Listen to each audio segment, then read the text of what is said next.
We're an employer of record.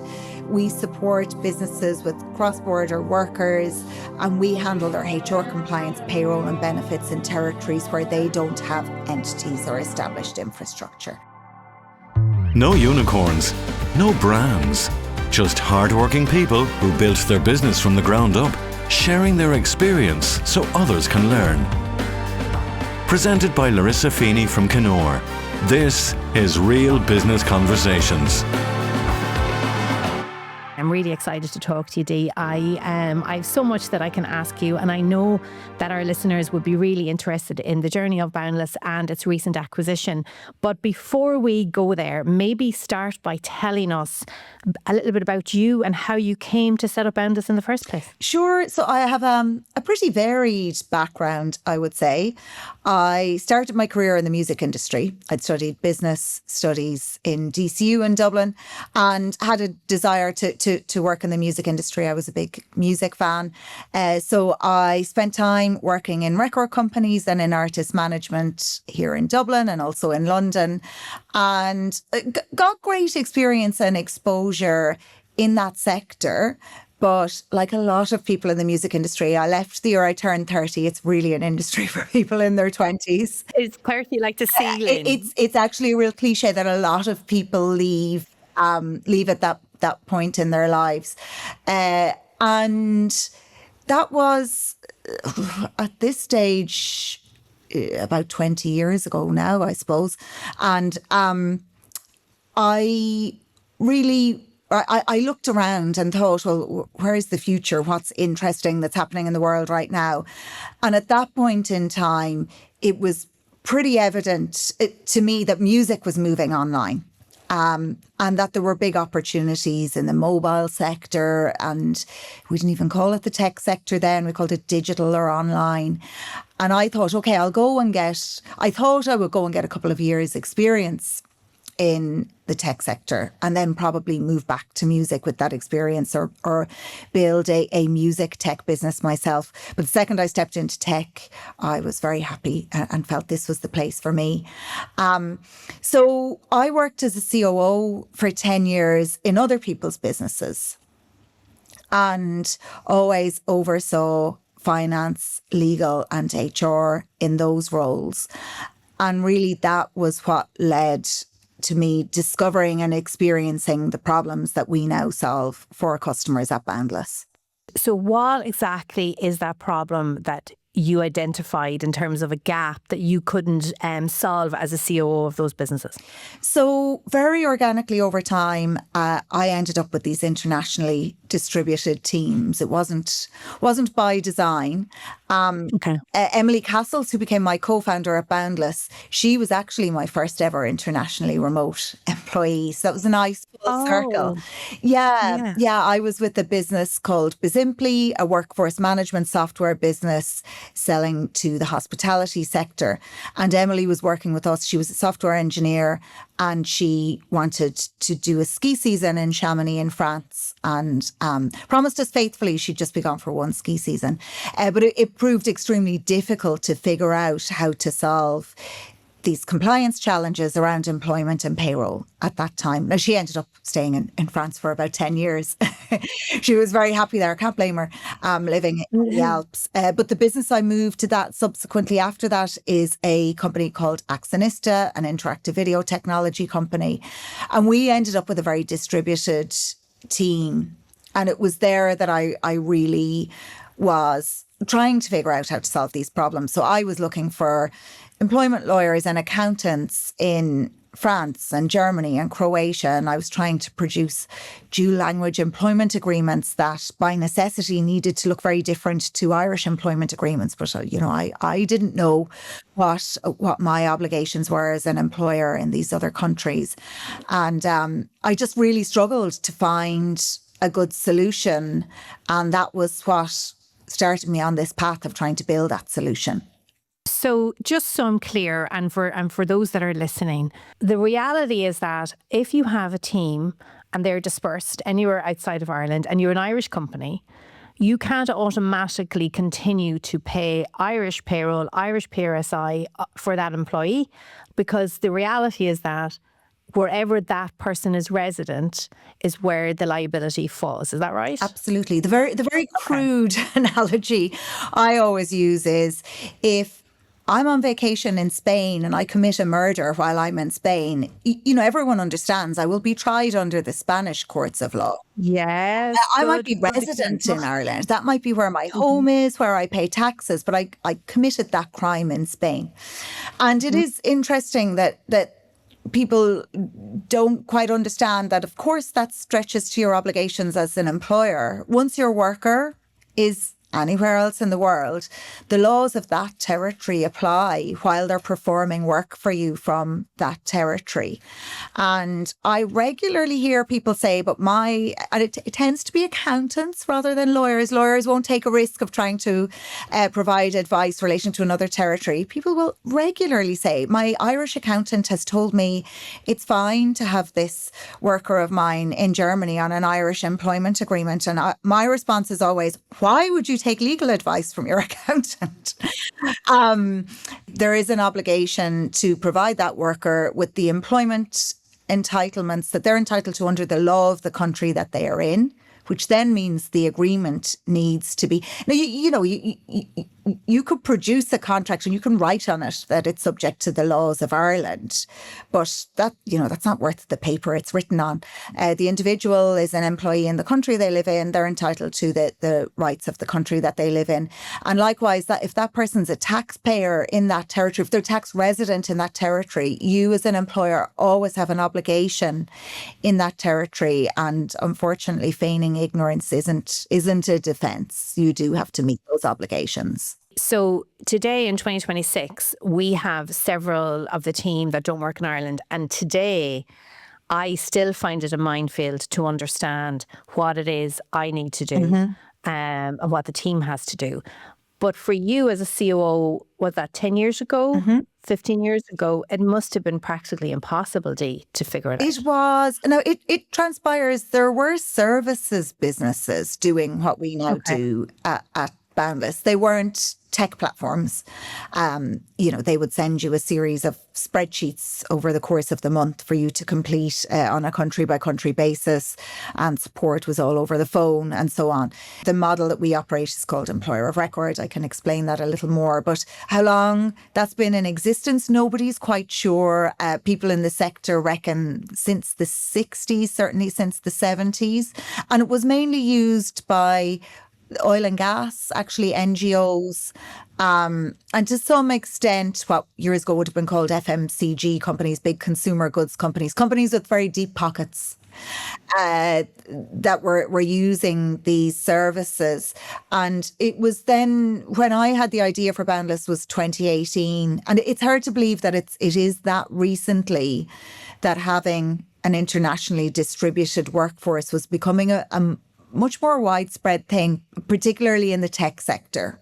So 2018, you decided to set up this company, and your background isn't in tech development. So you came from the music industries into operations, essentially, so business management. How did you go about building a tech platform to solve that problem? No, I had spent 10 years in COO roles in B2B software businesses. Oh, so for 10 years, I certainly had not been leading product or engineering in those businesses, but I was sitting next to it. Generally, the culture interview right at the end, I might meet with technical hires, engineering hires. Now, no one was going to hire me as a product manager, but I had relationships in that space. So that probably gave me a bit of a head start. But like everyone else, there was a time where, or everyone else outside of the tech sector, there was a time where this was all double Dutch to me when I was coming in from the music industry. So that was my introduction to technology and building tech products. So you had a goal and a vision of what you needed to do here, which was to create a seamless platform or a seamless way for employers to employ whoever they needed to employ, that wouldn't tie the team up in knots trying to figure it all out. What was your first step, Dee? It must have been, I mean, I know you had a co-founder. Did you only have one co-founder? At one point, I had two. We, for a fairly brief period of time, had a third co-founder. I started on my own, and I was about 6 months in before those two co-founders joined me. At that stage, it was very much idea stage. I mean, that's what I love about building businesses. I love to look back and I always think this was just a blank page. Yeah, It was it's just a fascinating. blank page. Yeah. And actually, while we were going through the process of selling the business, while we were working on the transaction, my phone surfaced up this memory, your photo memories. And it was from December 2018. And I was in my bedroom alone, and I had whiteboard sheets, and I had stuck them up on a wardrobe because it was a decent flat surface to work on. And I had sketched out my goals for this business, this business idea I had, and very high level what milestones I thought I would need to deliver on I probably had year 1, 3, 5, something like that. I probably started at where I wanted to end up, and I did actually say exit at year 7. That was down there. Now, I'm not going to claim that as we were building the business, we were always, very focused on that goal. Subconsciously, it probably was in there. And it was exactly year 7 to the month. Wow, that's amazing. We completed on selling the business. So starting point, literally a blank page, ideation on my own. I always say, I heard someone say this probably on a podcast years ago, and I do always say it to people with an idea or very early stage, have a slide deck. In that slide deck, set out the very high level bullet points of what your business plan is, your concept is, of how you define the problem you're solving, the solution, and what you think your high level plan will be for, say, years 1, 3, 5, something like that. And then have that deck, and every single conversation you have with anyone about this business, you open up the deck after the conversation and you tweak. For me, that is how I would take a business forward in the very early stages. And then, of course, you reach a point where you have to start talking to people. And I actually spoke on Friday at an event for very early stage women founders. And I did say, you need to speak to about 40 or 50 people experiencing the problem you're trying to solve, and ask them very open-ended questions. Don't get on the call and say, I'm building a business, this is what I'm building. Get on the call and say, I know this is your role. What are your experiences of problem X? Tell me about it. And ask them to describe the problem. Pay very close attention to the language that they use. Ask them how they're currently solving the problem and what it feels like for them to experience this problem. And by the time you do that with 10 or 15 people, but you do need to go to 40 people, you should hopefully see some patterns around the language that they use, how they're describing it. And yet you have to remember, when we started Boundless, I can describe what we do in a very crisp, clean way now. We're an employer of record. We support businesses with cross-border workers, and we handle their HR compliance, payroll and benefits in territories where they don't have entities or established infrastructure. Nice and clean. Now, when I started, we didn't invent the term employer of record, but I didn't know that's what it was called. That was not a widely known term at all. And back then there was also a term called professional employer organisation, and the two were used interchangeably. I mean, there's no dictionary definition of what these things are. So it is through having these conversations that you refine your language about how you describe your business. And I think that process for any business really should be the foundation, but certainly if you're building a software product or some form of tech solution, that's the best starting point. That was great advice for them, because, I mean, where you came from, you understood the pain, but you still probably went out and spoke to several more people. But some people don't understand the pain as much as they should, or they have to understand that the product or service they're building actually solves the problem that they're trying to solve, right? Tell me about your decision to bring in a co-founder. I was very clear from the outset that I didn't want to do this alone. Okay. I'm a very social person. I am very collaborative. I really enjoy working with people. I had no desire to be the dictator at the top of the organization where mine was the only voice that mattered. And I also, the responsibility of being the sole decision maker. The risk. That wasn't something, the risk, that wasn't something I wanted. And I know I perform best when I have great people around me to bounce things off. So I was very actively looking for co-founders. Now, I was also very aware that that's a very difficult decision to make. I had seen, because I've been involved in the tech community for a long time, attended a lot of events. I was very aware that it can be a very tricky relationship, and co-founder relationships can go badly wrong. So I was very considered about that and about who I was working with. Obviously, you've touched there how important it is to get on with your co-founder and, trust them and respect them and all of that. Did you intentionally look for an individual who had complementary skills to yours? Yes. So, yeah, it was very important to me to find a tech co-founder. Although I'd worked in tech environments, that's not my, I was always going to need a CTO or a senior product person. Now, in the end, Emily, who was my co-founder through the whole journey, she ended up fulfilling both of those roles and really developed. Her background was engineering, but she really developed her product skills over time and now has huge strengths in that area and is very much leaning into AI product development now. So, I picked the right co-founder there. That relationship worked out really well. Our working relationship has always been fantastic. Obviously, there's a period of time in the first, we had worked together before, but we didn't actually know each other very well. Okay. Because we weren't working on the same team. We worked in the same organization, but not on the same team.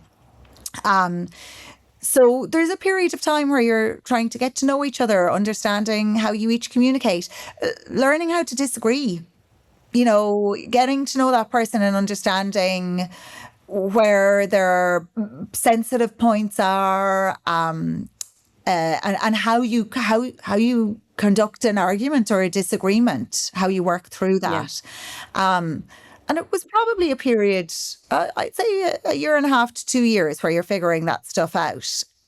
Fortunately, in our case, we were both extremely committed to making that relationship work and to working through it and to understanding each other. So that's worked out really, really well. And did you go to her, to Emily, and say, would you be my co-founder? Or did she approach you? How did that happen? I think this is where founders sometimes struggle, is how do I find my person? So at the time, I was very close to the person who was the CTO at the organization Emily was working at, where I had previously been COO. And I was bouncing ideas I had off him. He and I had actually talked about maybe building a startup together. And he then decided that actually he had done a startup before, another startup wasn't the path he wanted to go down. He's taken a completely different direction in his life outside of tech startups. So from when the idea for Boundless was a seed, he knew that I was working on this concept and I was talking it through with him. And around that time, Emily handed in her notice at that company. And she had talked to him about what she wanted to do. So he said to each of us, you guys need to talk to each other. But he didn't tell me what she was thinking, didn't tell her what I was working on. And we went for a coffee on her final day in that job. She was back in Ireland to hand over her laptop. And I sat down with her and said, so what are you going to do? And she said, I don't know. But I know that whatever I do next, I want to work with an internationally remote team where remote work is done really well with really great remote work practices. And I want to be someone that really spearheads that. And I'd love to build something that's an enabler for people living the kind of life that I've lived over the last few years. So remember, she was living up the mountains in Chamonix in France, going skiing in the mornings before work during the winter, mountain biking in the summer. And she had built this life for herself where she was able to live somewhere relatively remote, surrounded by lots of other people that were also working for companies in New York and London and doing this really interesting work, but from quite a rural, remote setting. So she turned around to me then and said, so I hear you have a business idea. I know nothing about it. What's your idea? And when I described what I was planning on building, we both felt, well, this is very serendipitous. It's like fate, isn't it? It's just unbelievable. Yeah. Wow. So that was that then. That she was your person, and you guys embarked on a journey together. So maybe tell us then a little bit about that journey, because you did go out to raise money quite early, did you? Yeah, very early. And that was driven by the fact that I had raised money for startups previously where I'd been an employee, but I had led on fundraising. So I had a network. We could never have built this business without investment. In order for us to operate, maybe I'll give a little bit of context. We act as the legal employer on our customers' behalf in the country where their workers are based. And that then allows us to process payroll on their behalf, pay the workers, pay the local tax authorities, pay local benefits providers on their behalf. And that means a customer can roll up or roll down a workforce in a country overnight. You know, we generally only need, sometimes we can set a worker up same day in some countries. Some countries, there's a statutory obligation of a couple of weeks' notice to the local authorities. But it means that the customer does not need to have an entity in country. They don't have to have a bank account in country. They don't have to pay accountants or lawyers. The flip side of that is we have to do all of those things. Yes, and that's just what I was going to say. To give us an idea of scale, how many countries currently does Boundless operate in? At the time we sold the business back in January, we were live in 32 countries. So we had entities, the equivalent of a limited company in 32 countries. It is a regulated space in many of the countries that we operate in. It's not in Ireland, interestingly, but it is in most of the countries. So we would hold a license to operate locally, and many countries were audited relating to that license. We have to have a bank account, relationship with the local tax authorities, set up relationships with benefits providers. So all of that, in some countries, that can take up to 3 years to set up. Wow. So it can be anywhere from a few months to, 3 years is quite an extreme end of the scale. You know, somewhere like Italy is extremely slow and painful to set up in. Most countries would take us somewhere between 8 months to maybe 18 months. So we needed that time to do that setup. And we had to pay accountants and lawyers in all of these countries. So you have a setup cost in every country before you launch there. And you have complexities. So we were running consolidated group accounts. Our finance team were running consolidated group accounts across 32 countries every month. Obviously, you have software costs associated with that. You need expertise on the team. We had to have our own in-house global payroll team with people with expertise in all of these countries.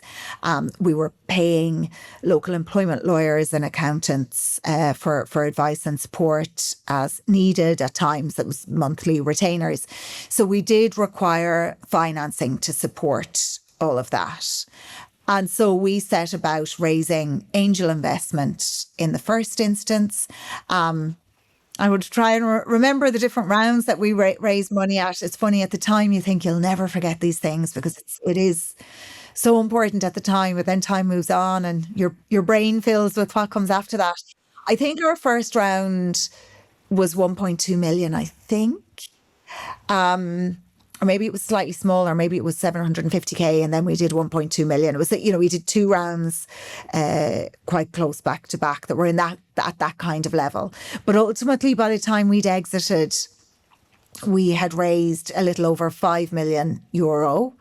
We didn't raise funding in our last couple of years. It was all raised prior to that. It became extremely difficult to raise investment in our space because it was an extremely competitive space, and there were some players that raised huge sums of money, hundreds of millions.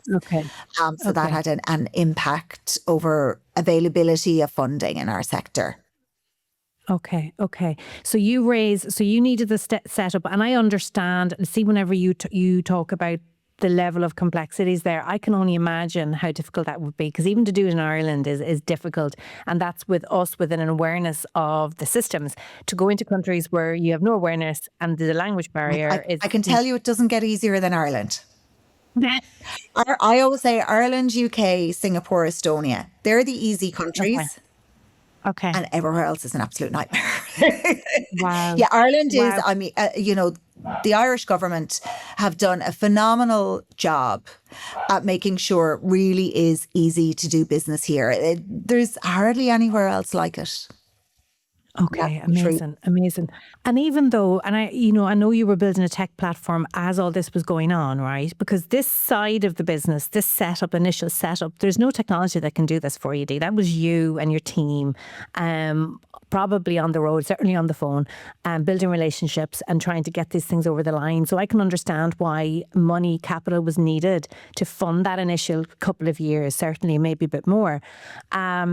And then you move on through the journey and you're building the business, you're building the technology, you're building the relationships, and you're finding your customers. How are you finding your customers? So I mentioned earlier that during the concept validation phase, I would always recommend that people identify who you think your user is going to be. Think is the optimal word, because you might find that your thinking on that evolves over time. Find out who they are and reach out to as many as you can. Generally, people know people like them. So in our case, we actually started talking to COOs because I was a COO and I assumed that was who our customer would be. Actually, our customer is really the most senior HR or people leader in an organization. That's almost always who we're selling to. But every time I spoke to a COOs in the first instance, I was saying, can you introduce me to two? If you just say to everyone, can you introduce me to two more people like you? And then I was talking to HR leaders and asking them to introduce me to two more. Now, when I was talking with these people, I was not selling to them. I was not describing a product and saying, I'd love you to consider purchasing this product. I was not saying that. I was saying I'm very early stage with an idea. I'd love to talk to you about how you experience this problem. But inevitably, a portion of those people on those calls say, I'm really interested in what you're building. I'd love to talk to you when you're further along.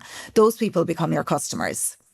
Like, this isn't something that you can advertise for, Dee. Like, your product it's B2B. You can't, put a Google ad up or, engage with an influencer to sell this product. So it's very much about building relationships. And the lead time, I would imagine, is quite long to, from first call to contract sign. Would that be right? We do run Google ads. We run paid ads across a number of platforms. Google ads, LinkedIn ads, Reddit paid ads have been successful for us more recently. So certainly in B2B SaaS, people will use those channels to reach.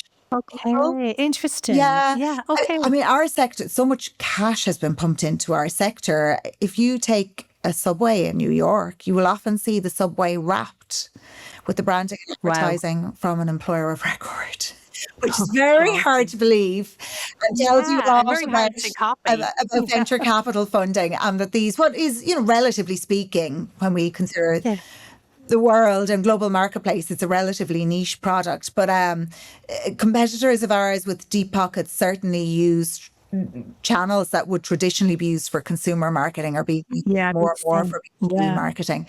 So we do reach people that way.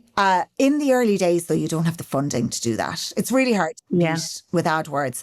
So it is about relationships, but we lent into content. Very good. Almost day one. And if I was starting a B2B business again, I advise people to do this all the time. Your content does such heavy lifting for you. Yeah. So we hired a full-time writer. She was employee number 4, I think, 4 or 5. We didn't hire her full-time in the first instance. She was an independent contractor doing a few days a week, but very quickly we brought her in as a full-time employee. That lady, Irina Jambajeva, is now our director of growth. Obviously, roles are all evolving now that we've been acquired, but she led growth at Boundless right up until the acquisition. So So content, very long form, thought leadership pieces has always been the backbone of our marketing strategy. And then we take those pieces and we break them down. We might produce webinars, presentations, talks. I give at conferences. We will take that concept or message and break it down into LinkedIn posts. And that's generally how we're reaching people. The second part of your question was about sales cycles. Our average sales cycle years ago, for a number of years, it was always 2 weeks. Oh, wow. Because we tend to talk to people. So people might engage with our content. They might hear me speak at an event. They might hear me. We've also done a lot of PR. So read something in a newspaper or hear me talk on a podcast like this. And that might put us on their radar. And they might start looking at what we do. But generally, the point in time that they book in a call with us, they will have some kind of pressing need. Yeah, that makes sense. We're all human, Larissa. Yeah. We do sales calls every day of the week where people say, oh my God, I've been meaning to talk to you for 3 months, but now my worker is moving abroad the week after next and I haven't sorted this out. Yeah, or we're starting in school on Monday, and can you sort this out? Oh, it's completely, I get it. Yeah, I get it. All the time. We get a call on a Thursday. Someone says, worker starting on Monday. Yeah. Yeah, I get that a lot. Yeah. Or, final stages of interview processes tends to be the point at which we'll actually close a sale. And then that customer might expand over time. They might have workers working as independent contractors that are not compliant. And they might say, look, we'll actually convert these people into compliant employees now that we have this solution.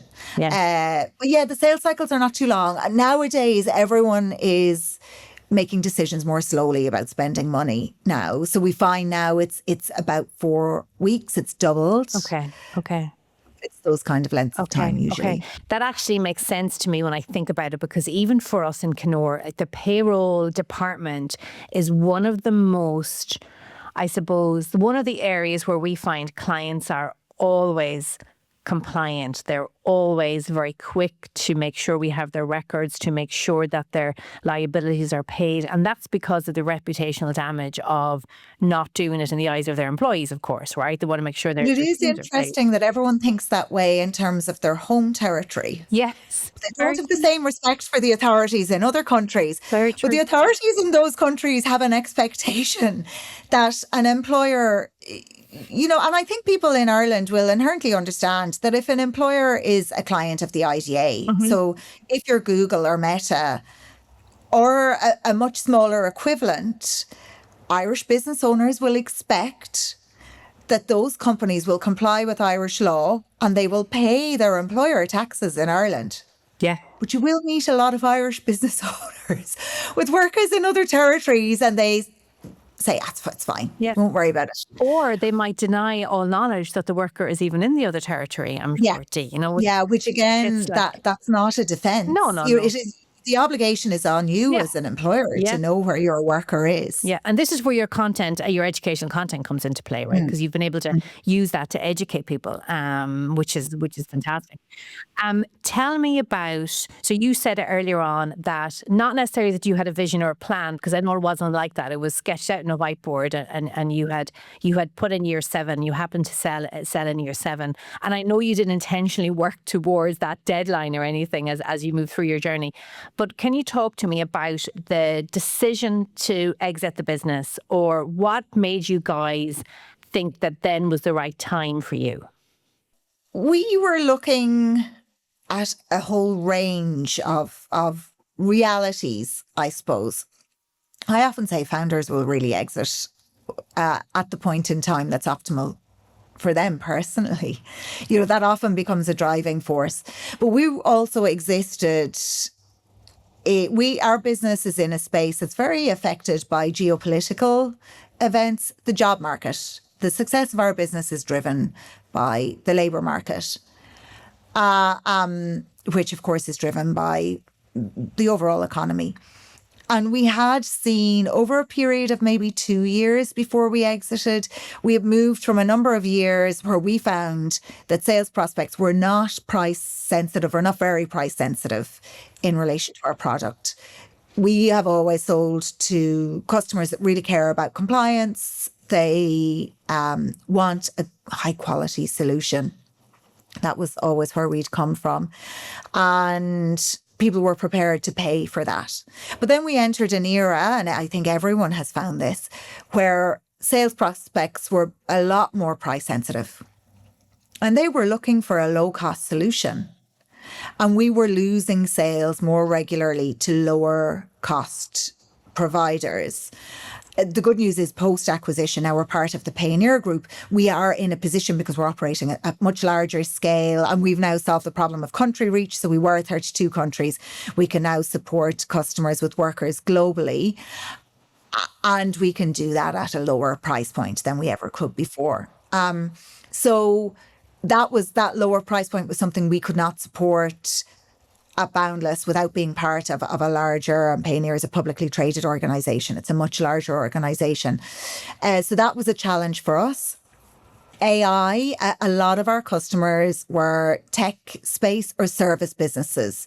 So design agencies, media agencies, and we were seeing that people were, and there is a rapid trend towards reducing workforce size.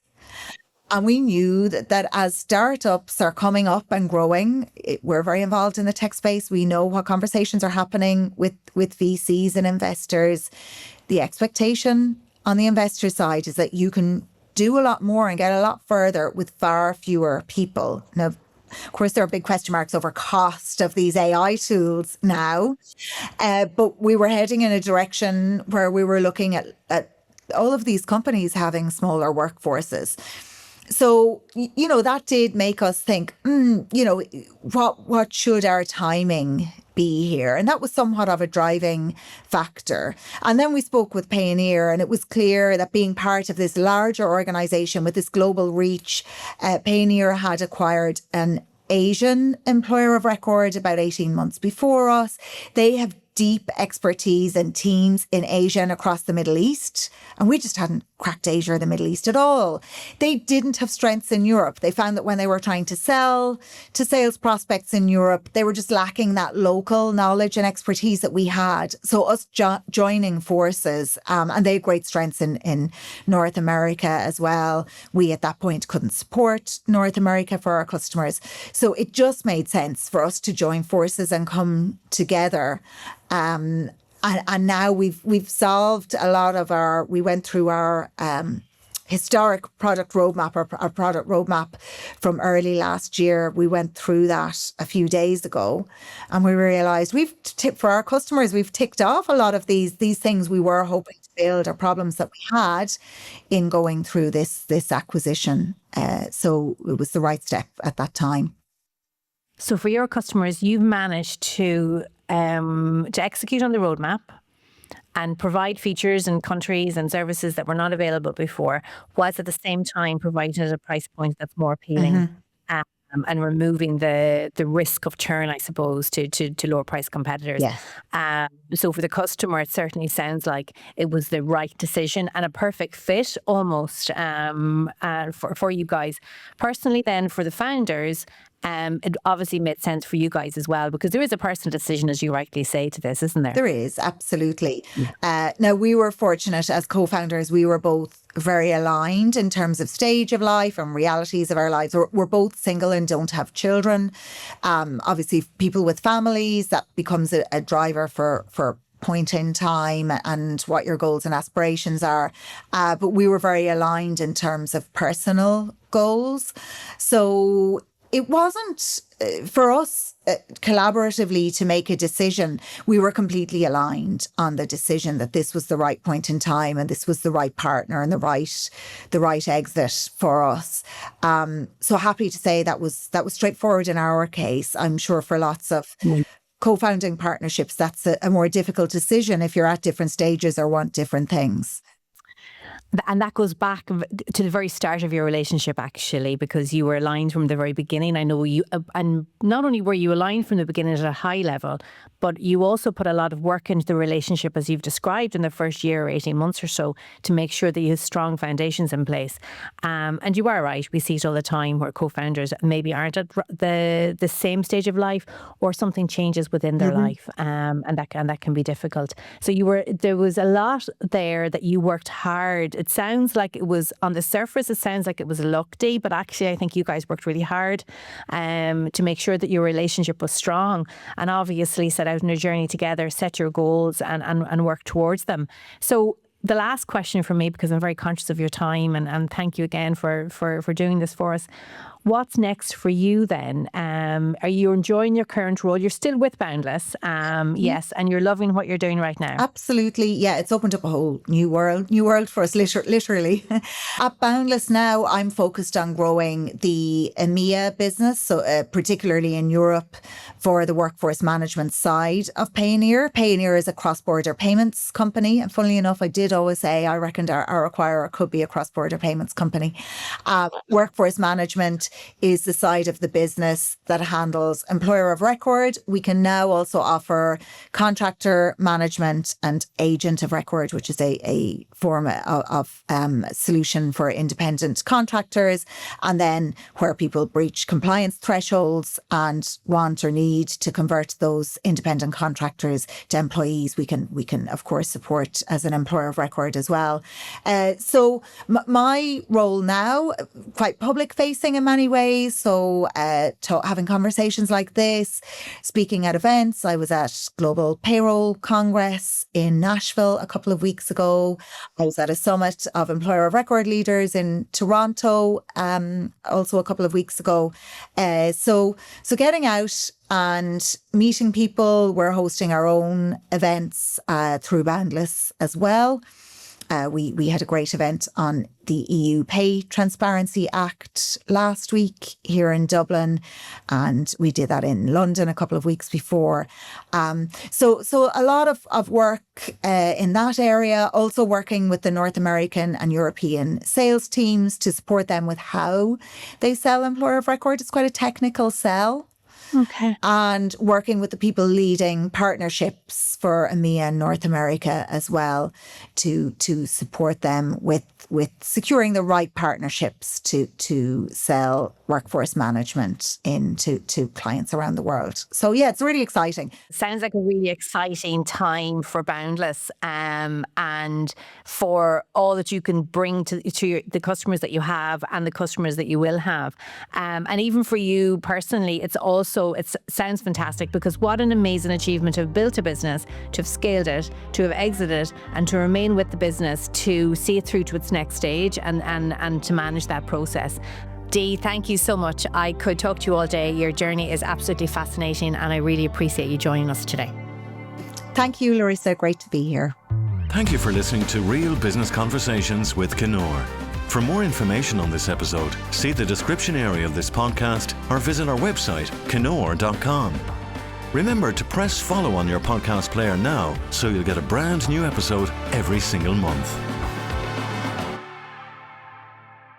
This podcast is produced by DustPod.io for Kenor Finance and Business Services.